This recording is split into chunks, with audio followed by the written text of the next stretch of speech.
نہیں ہے، اس کو تو سب مانتے ہیں. عذاب قبر ہم مانتے ہیں، قرآن سے ثابت.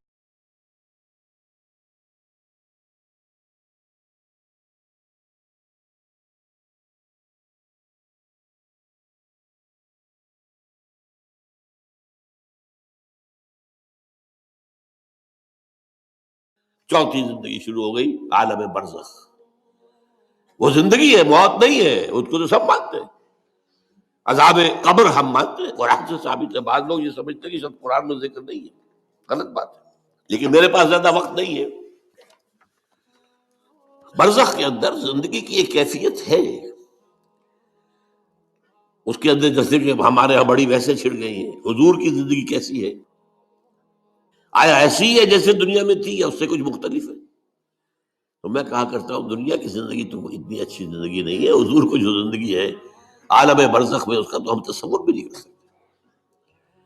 اس عالم برزخ میں کہا گیا شہداء کو وَلَا تَقُولُوا لِمَن يُقْتَلُ فِي سَبِيلِ اللَّهِ أَمْوَاتٌ بَلْ أَحْيَاءٌ وَلَٰكِن لَا تَشْعُرُونَ. اللہ کی راہ میں شہید ہو جانے والوں کو اموات مت کہو، مردہ مت کہو، زندہ ہے. تمہیں اس کا شعور نہیں. ہمیں شہداء کی زندگی کا شعور نہیں. پھر صدیقین اوپر ہے، پھر انبیاء ان کے اوپر ہے، پھر رسول ان کے اوپر ہے، سب سے اوپر سید المرسلین ہے. کیا زندگی ہوگی، ہم کیا تصور کر سکتے؟ ما لا عین رأت ولا اذن سمعت ما خطر على قلب بشر. بہرحال پھر یہ چوتھی زندگی آ گئی. پھر آئے گا، پھر سور پھونکا جائے گا، اور پھر فَإِذَا هُمْ قِيَامٌ يَنظُرُونَ، تو سب زندہ ہو کر دوبارہ کھڑے ہو جائیں گے. وہ یوم القیامہ ہوگا، کھڑے ہونے کا دن. اور اس سے ہمارا پانچواں دور شروع ہو جائے گا، حیات اخروی. اچھا، حیات اخروی کے بارے میں ہمارا کیا ایمان ہے؟ کیا وہ کبھی ختم ہونے والی ہے؟ وہ تو ابدی ہے. فَإِنَّهَا لَجَنَّةٌ أَبَدًا أَوْ لَنَارٌ أَبَدًا. یہ پوری زندگی تو زندگی کتنی بڑی ہو گئی. تو اسے پیمانہ امروز و فردا سے نہ ناپ، جام جام پہم دواں ہر دم جواں ہے زندگی. البتہ ایک کام کیا کیا ہے اللہ نے،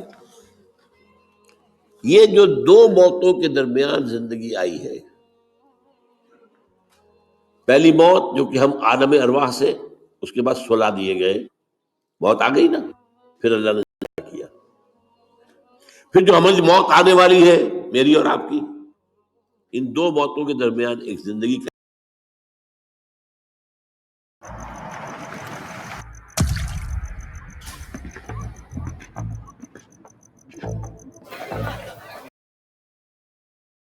حصہ کٹ گیا اس میں سے.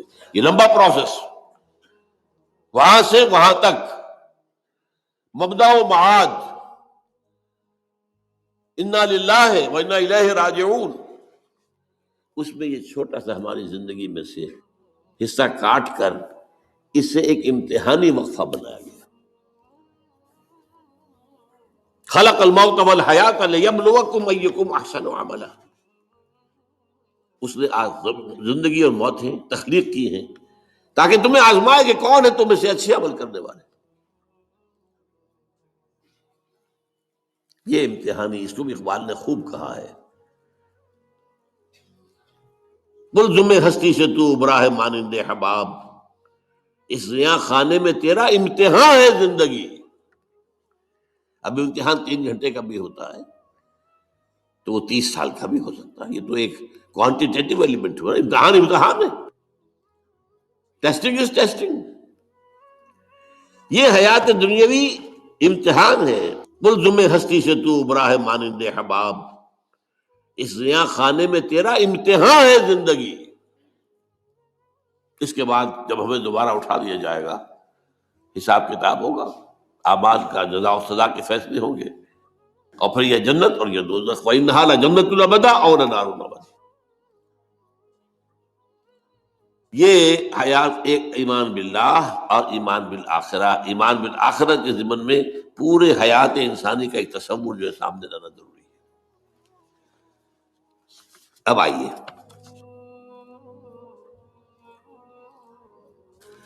میں نے کہا تھا تخلیق کے بارے میں کچھ باتیں آپ کو بتاؤں گا.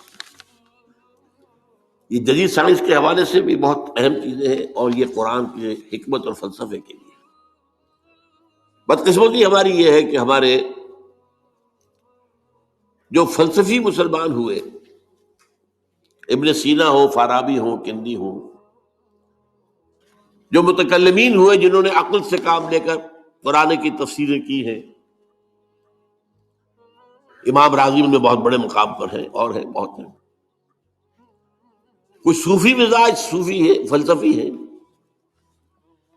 ان سب نے اپنی زیادہ تر گفتگو کا دار و مدار یونانی حکماء اور فلاسفہ کی بات پر رکھی ہے۔ سقراط اس کا شاگرد، افلاطون اس کا شاگرد، ارسطو، ہمارے متکلمین، ہمارے فلاسفہ سب ارسطو کے شاگرد،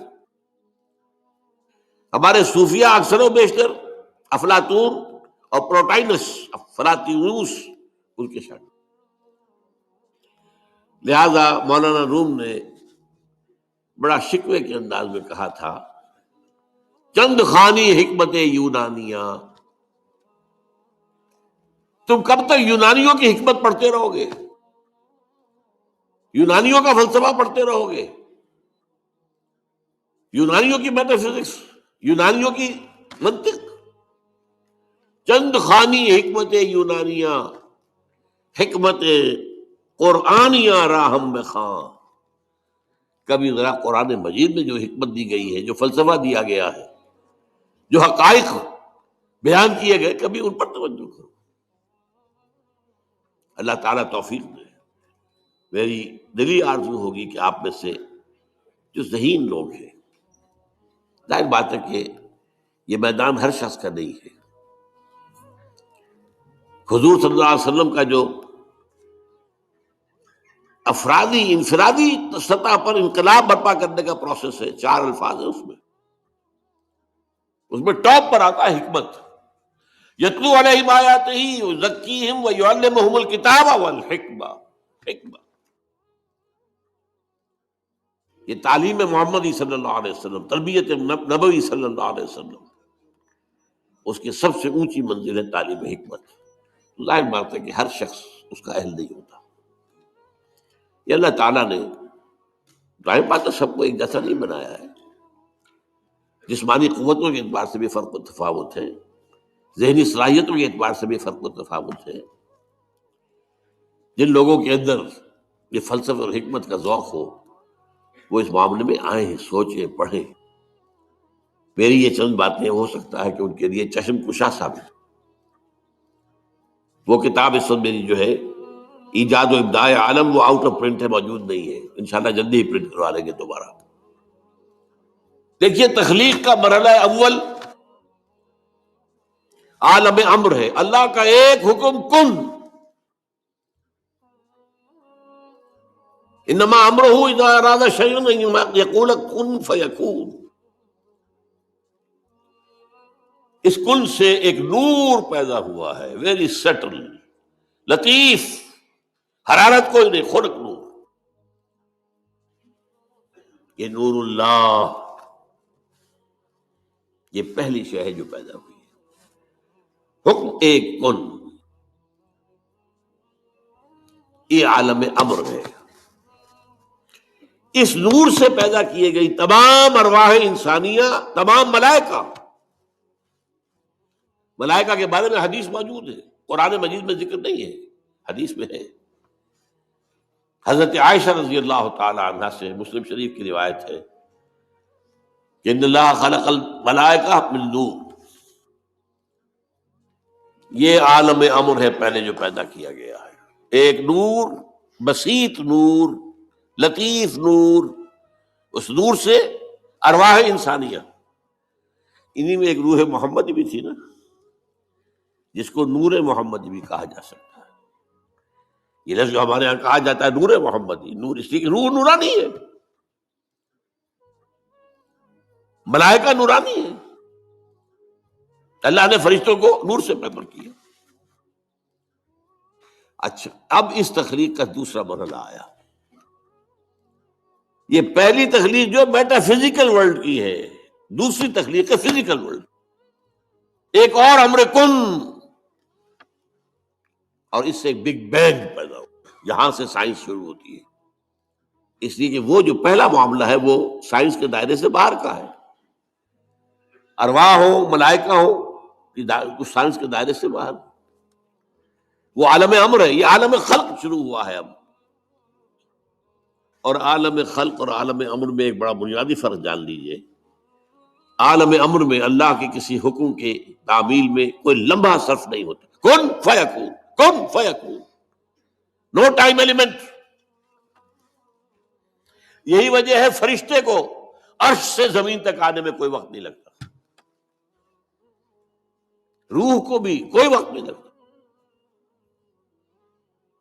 یہ بیانڈ دس فزیکل ورلڈ ہے نا، تو میٹا فزیکل ورلڈ کا سے تعلق ہے ان کا، یہ عالم امر سے ہے۔ امر میں وقت نہیں لگے گا قطعاً، خلق میں وقت لگے گا لازماً۔ آم کی گٹھلی ہے، آم کا پودا بننے میں 5-6 سال لگ جائیں گے، رحم مادر میں حمل ٹھہر گیا ہے، بچے کے پورے بننے میں 9 مہینے لگیں گے، ٹائم لگے گا، اٹس خلق۔ قرآن کہتا ہے ہم نے آسمان زمین 6 دن میں پیدا کیے، ٹائم لگا کہ نہیں لگا؟ تو یہ امر ہے وہ پہلا، جس میں کہ کیا ہے، 3 چیزیں ہیں۔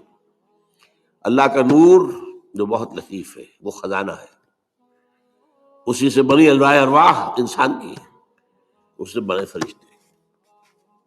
اور چوتھی چیز نوٹ کیجئے، وہی بھی عالم امر سے متعلق ہے، اس لیے کہ وہ ایک کمیونیکیشن ہے بٹوین روح انسانی یا روح نبوی اور الروح القدس۔ جبرائیل کون ہے؟ فرشتہ۔ روح محمدی، یہ بھی نوری وہ بھی نوری، یہ ان دونوں کا کمیونیکیشن ہے وہی، لہذا اس کا تعلق بھی عالم خلق سے نہیں ہے، عالم امر سے۔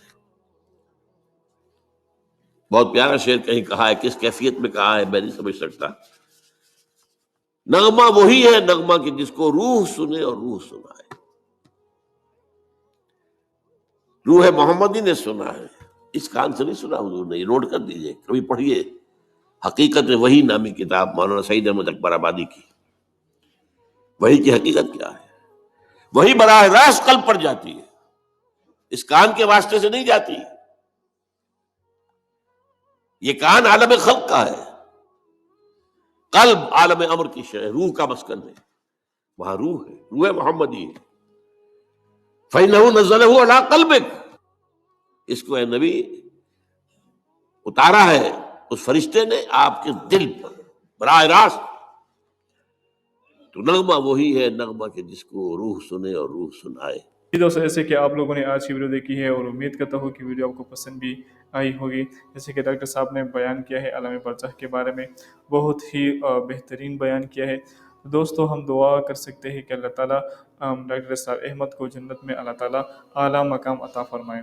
دوستو امید کرتا ہوں کہ ویڈیو اگر پسند آئی ہو تو اپنی قیمتی رائے ہمارے ساتھ ضرور شیئر کریں۔ والسلام۔